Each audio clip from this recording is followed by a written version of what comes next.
Estamos gravando mais um episódio do podcast Podmente. Estamos com a doutora Lara Poleto. Ela vai falar um pouquinho da experiência do burnout.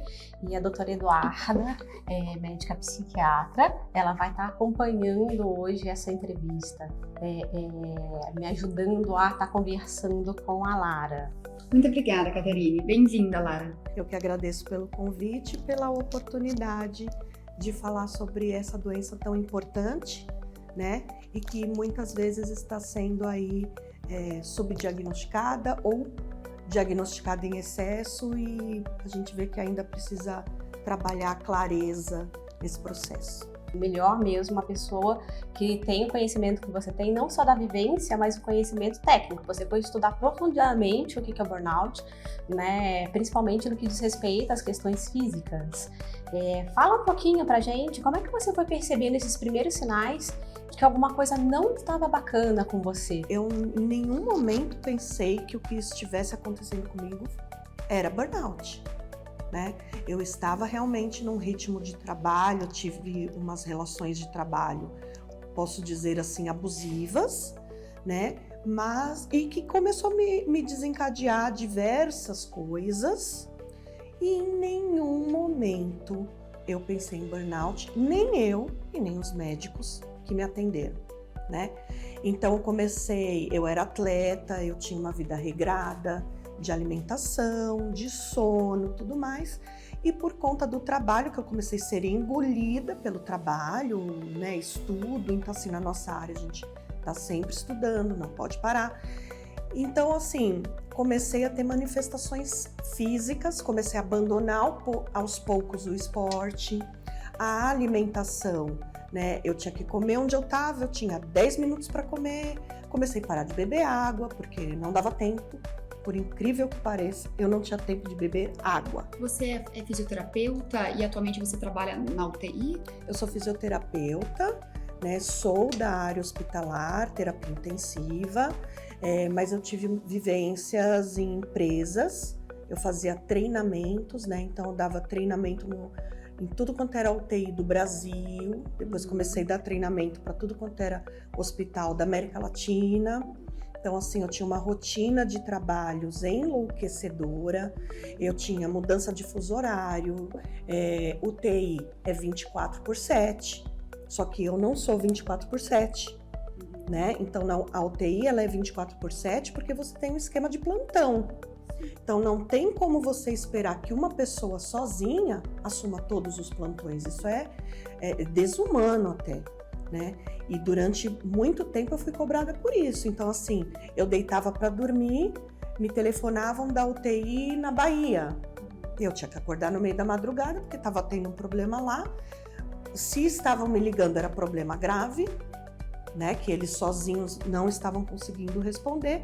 E eu tinha, assim, que acordar e ter, né? Não podia acordar sem saber o que falar. Eu tinha que acordar, entrar num nível de concentração a ponto de resolver um baita problema, onde tinha vidas em risco ali, né? Então eu não tinha tempo de descanso.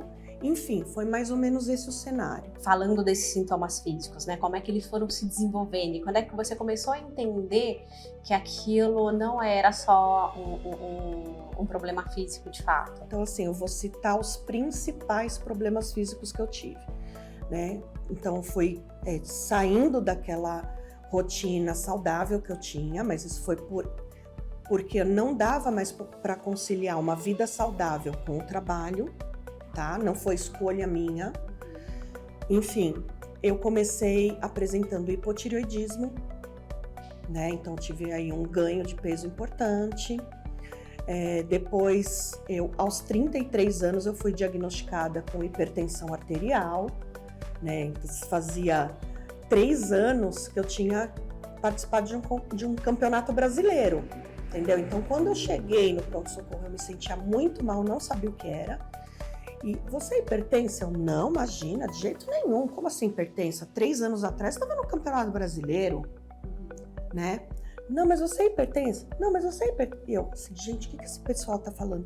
Aí, quando eu virei, assim, para olhar para o monitor, a minha pressão estava 200 por 120 milímetros de mercúrio. Aí eu entrei em pânico, porque aquele dia eu tinha feito um bate-volta de carro, sozinha dirigindo, com aquela pressão. Então, quer dizer, eu podia ter morrido ali, sabe? Eu podia ter tido um aneurisma, um AVC. Então, aí você começa a pensar nas possíveis consequências, né? Podia ter um infarto fulminante, um AVC, enfim. E aí eu entrei numa crise ali de choro, fui internada porque não havia Cristo que abaixasse a minha pressão. Então, era remédio sublingual, era isso, era aquilo. Abaixou para 180 por 100, disso não reduzia. Então, aí, não, você está muito ansiosa, você está muito isso, você está muito aquilo. Então, vai aí, começa a entrar com alguns medicamentos para baixar a ansiedade e tudo, mas só durante aquele prazo, até controlar a minha pressão, né? Então, aí tive a hipertensão, eu tive um episódio de uma alergia inexplicável, né? Então, do pescoço para baixo, eu fiquei em carne viva, literalmente. Eu fiquei sem poder usar roupa, fiquei 10 dias internada sem poder sequer deitar na cama para tentar dormir, porque eu não podia encostar a pele no lençol da cama. E foi tirado tudo, né? E até hoje a gente não sabe por que foi. Quem levou a culpa foi o remédio da pressão que eu tomava, né? Foi ele que levou a culpa, mas na verdade eu acredito que aquilo já tenha sido uma somatização do processo que eu estava vivendo. Tive uma trombose venosa profunda, né? Que eu nunca senti uma dor igual àquela, e graças a Deus foi de um vaso pequeno no braço, de um lugar que não teve proporções maiores, mas poderia ser de outro lugar, né? Enfim, e a última coisa que começou a acontecer é que eu comecei a ter problemas ginecológicos, né? Então eu comecei a frequentar o ginecologista, assim, semanalmente, né? E aí ele fez um check-up, assim, geral, e aí a gente começou a ver que eu não tinha mais hormônios no meu corpo. Eu não tinha estrógeno, eu não tinha progesterona, eu não tinha testosterona, eu não tinha nada. Eu não tinha T3, eu não tinha T4, eu não tinha nada. A única coisa que eu tinha era um cortisol que estava assim absurdamente... Olha, eu posso falar, eu não lembro os valores, os dados em si, mas era uma coisa assim de 500% a mais do que deveria ser, né? Num processo já de insônia que eu não havia me dado conta que eu estava, e ele me tratava, ele falou, Lara, eu não tenho o que fazer com você, porque o seu processo aqui, ele falou, olha, eu tenho uma psicóloga que eu conhecia ela, eu tenho uma psicóloga que está hoje aqui, você não quer conversar com ela? Porque ele foi o único nesse processo todo, que já estava levando anos, que falou, peraí, eu acho que ela tá no ginecologista, mas eu acho que esse tratamento não é ginecológico. E ele me passou para uma psicóloga, né? Eu já estava fazendo tratamento com psicóloga, porque eu já estava me sentindo ansiosa realmente, tinha já um sintoma, mas perto dos físicos ele não era quase nada. Tanto que a psicóloga não detectou nada. Eu ia lá, eu conversava com ela, tudo, né? E ela não falou em nenhum momento, olha, procure um psiquiatra, né? Será que é um processo de burnout? Em nenhum momento ela desconfiou disso. E aí, quando eu fui nesta psicóloga, esta outra que eu considero que era uma pessoa mais preparada, ela começou a conversar comigo, ela falou assim, me conta um pouco da sua rotina. E eu comecei a falar para ela minha rotina. E ela falou assim, mas isso... Você tá falando o quê? Foi a sua semana? Eu falei, não, tô falando de ontem. Ela, você fez tudo isso ontem? Eu falei, é. Ela, não, mas eu achei, peraí, como que você fez tudo isso ontem? Que horas você foi dormir? Aí eu parei na frente dela e fiquei assim, dormir? Que é isso? Eu falei, olha, eu acho que eu não dormi. E aí... começou a cair a ficha, porque é uma coisa muito engraçada, né, o burnout. porque ela é uma coisa que ele vai tomando conta da sua vida. Esse ritmo frenético que a gente leva, ele vai te engolindo, só que ele vai engolindo lentamente. Você não percebe. Então, assim, hoje eu me pergunto como eu conseguia ficar sem dormir. Eu dormia 2 horas por dia, 3, quer dizer, dormia entre aspas, eu deitava na cama 2, 3 horas por dia, mas a minha mente não desligava, porque eu tava lá, ai meu Deus, mas por que eu tô deitada aqui? Eu tenho que entregar isso e aquilo amanhã, eu tenho prazo de não sei o quê, eu tenho... Então assim, eu deitava, mas eu não dormia. E quando ela começou a conversar comigo, eu falei, meu Deus, tem alguma coisa muito errada acontecendo. E aí ela falou, não, Lara, para tudo, eu vou indicar você para um psiquiatra da minha confiança, porque você está precisando de uma avaliação mais profunda.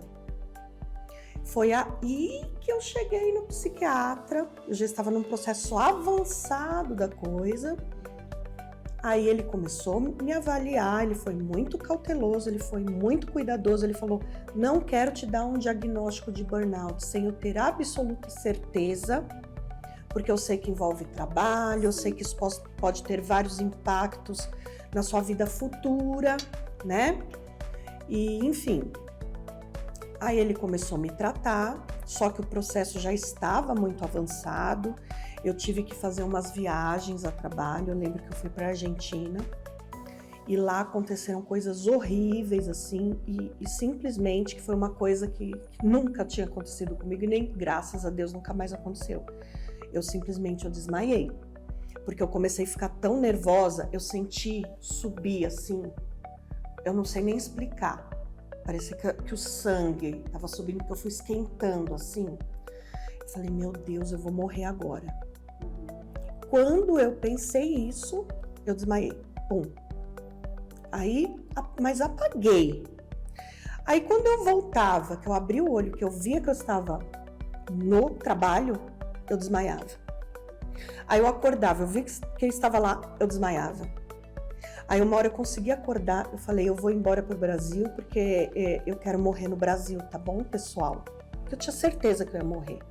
Né? Depois de um tempo, a Caterine veio me explicar que existe a síndrome de Karoshi, onde num processo desse, uma pessoa realmente ela pode morrer. O Karoshi é quando o burnout ele não é tratado. Então, esses desmaios faz parte de um dos finais dos sintomas, que é justamente interromper o funcionamento do cérebro.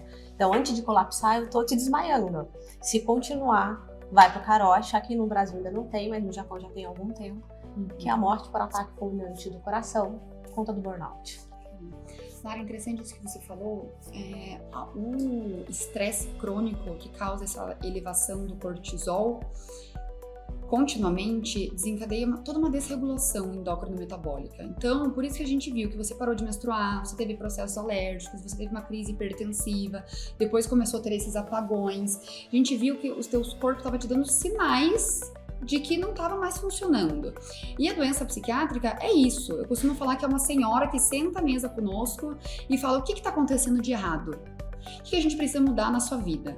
A gente acha que a doença a gente precisa apenas tratar com um antidepressivo, com alguma coisa, mas não é este o caminho, é um chamado à doença. Então a gente precisa rever qual que é o estilo de vida que a gente está tendo, que a gente precisa mudar, porque o nosso corpo não aguenta. E às vezes não é óbvio, a pessoa não vê que, hoje eu não consegui dormir, eu não me concentrei porque meu trabalho foi extenuante. Às vezes ela não tem essa percepção e o corpo sente. E a gente está numa sociedade que eu acho que romantiza o excesso de trabalho. Então assim, a pessoa que tem sucesso é aquela que está sempre exausta. Para médicos, fisioterapeuta, ainda mais na área da saúde, quanto mais plantões, quanto mais cansado, quanto mais profunda a olheira, mais sucesso você deve ter na vida. E agora, que bom que a gente está falando muito de burnout, eu já mudei minha percepção. Eu acho que que saúde e sucesso é poder jogar beach tênis 3 horas da tarde de segunda-feira. Né? A gente precisa se priorizar. Então, e você vê que, como que foi assim a sua relação com você mesma depois de todo esse processo? O que você começou a fazer para priorizar a sua saúde? Olha, doutora, eu concordo 100% com o que foi dito aqui. Eu só gostaria de fazer um alerta para que Porque assim, eu não fui negligente com a minha saúde. Todo tempo eu procurei ajuda. Todo tempo eu procurei ajuda. Então, assim, precisa haver um preparo, né, do pessoal que está antes do psiquiatra. Porque, por exemplo, uma pessoa tem um mal-estar, ela fala, na casa dela, ela fala assim, vou no psiquiatra? Não, ela fala, vou no pronto-socorro. Exato. Entendeu? Então, tem que haver um preparo. Acho que hoje eu tenho visto, né, como eu sou de hospital e acompanho mais esse processo, hoje eu tenho visto muita gente chegar no pronto-socorro com crise de pânico, com crise de ansiedade, né? E, infelizmente, muito tristemente, eu falo que existe sim um preconceito. Então, desde a hora que essa pessoa pisa no pronto-socorro, né, olham para ela assim, gente, é uma ansiedade, entendeu? Larga ele lá, surtando, sabe? Eu ouvi colegas, então assim, eu estava trabalhando, colegas da enfermagem, não é porque dizem que existe uma rixa, né? Fiz enfermagem, mas é brincadeira isso. Na verdade, eu respeito muito a enfermagem, mas assim, quando eu voltei a trabalhar e eu tive uma oportunidade no hospital e eu voltei, né, a dar plantões, eu ouvi o pessoal da enfermagem brincando, sabe? Falando assim, não, você... Inclusive falou da Clínica Maia. Não, você, vai direto para a Clínica Maia. Entendeu? Então, e isso, sem seriedade alguma, isso era tipo um bullying lá dentro. Não, você vai pro Rivotril, não, vai para a Clínica Maia. Então, eu acho muito triste, porque eu tinha passado por esse processo e eu olhando para colegas que estavam passando pelo processo, fazendo chacota. Sim, então você vê profissionais da saúde sem ter ideia do que é isso, sem ter uma percepção de poder orientar uma pessoa, né? Peraí, você tá aqui no pronto-socorro com uma crise de ansiedade? Não é toma um remedinho, vai para tua casa, vai respirar fundo lá na tua casa. Gente, não é isso. Se essa pessoa tá num processo desse, ela tem que receber um encaminhamento, ela tem que ser orientada. Entendeu? Então, assim, depois que eu passei por tudo isso e eu fui estudar, né? Eu tive necessidade, até por um processo trabalhista, que eu fui obrigada a enfrentar, que era a última coisa que eu queria. A única coisa que eu queria era voltar para minha casa e poder me cuidar, né? Então, fui obrigada ainda a passar por esse estresse. E eu falei, eu não posso deixar isso na mão, né, do problema psiquiátrico. Porque o pessoal fala, psiquiátrico, isso daí não é diagnóstico, isso daí a gente inventa, isso daí a gente modifica. Características de personalidade. É personalidade, né? Então, olha, eu vou falar para você, se eu tive burnout porque eu sinto a responsabilidade do meu trabalho de cuidar de pessoas, eu levo isso a sério, pois então eu não me arrependo. Porque eu fiz fisioterapia porque eu tenho um propósito, que é cuidar de pessoas. Então, se isso faz de mim um burnout, ok, porque eu não vou deixar de ter responsabilidade na minha profissão. Nas consultas psiquiátricas, quando o paciente chega com muitos sintomas físicos, a gente de fato solicita alguns exames, faz algum exame físico específico para descartar que seja de causa orgânica. Porque a gente sabe que os quadros ansiosos, às vezes, podem ser confundidos com arritmia, com a depressão, com o hipotireoidismo, então a gente faz. Mas de fato precisa estar no radar dos outros profissionais que talvez aquilo não seja explicado só pelo exame que ele está solicitando. Que os quadros psiquiátricos, muitas vezes, eles cursam também com sintomas somáticos, então precisa ser encaminhado. E é uma doença como qualquer outra, precisa de tratamento. Eu costumo comparar com a diabetes tipo 1, uma pessoa que precisa de insulina para conseguir viver. Não adianta eu falar para essa pessoa, produza insulina, fala para o seu pâncreas produzir insulina. Não é assim que funciona. Assim como uma pessoa que está com uma doença psiquiátrica, eu não posso falar levante da cama, faça de tal forma, a pessoa ela não consegue, porque de fato tem a doença muito bem estabelecida, tem a organicidade disso também.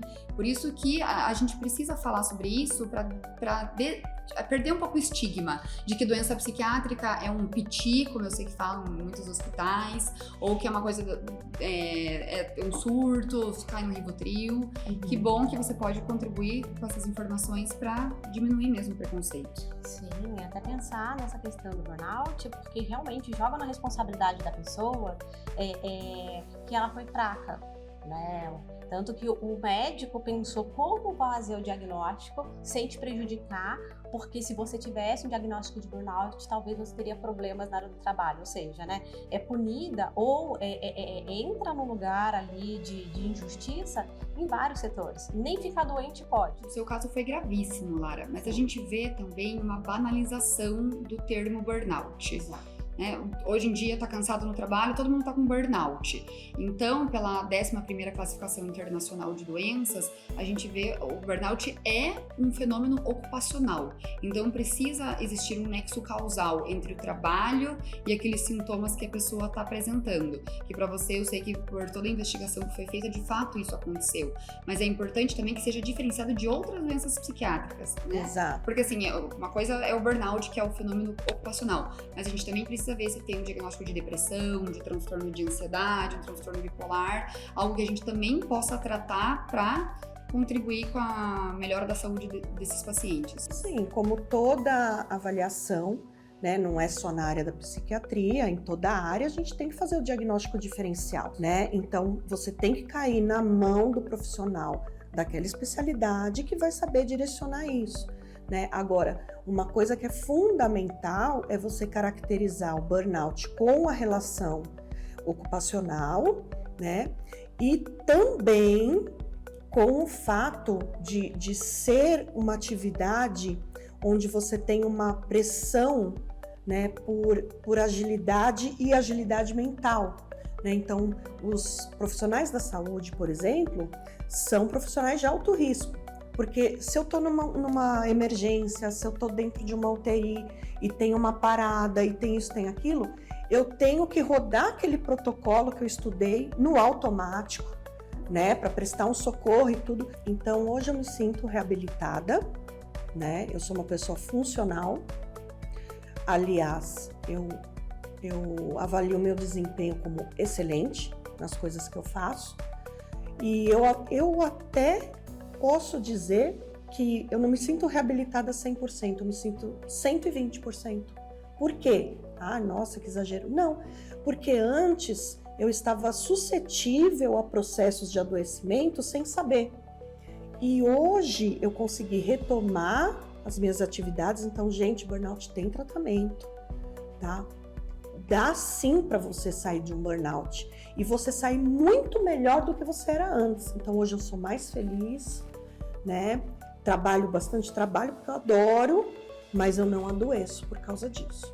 Eu estou em constante vigilância. Continuo o meu tratamento.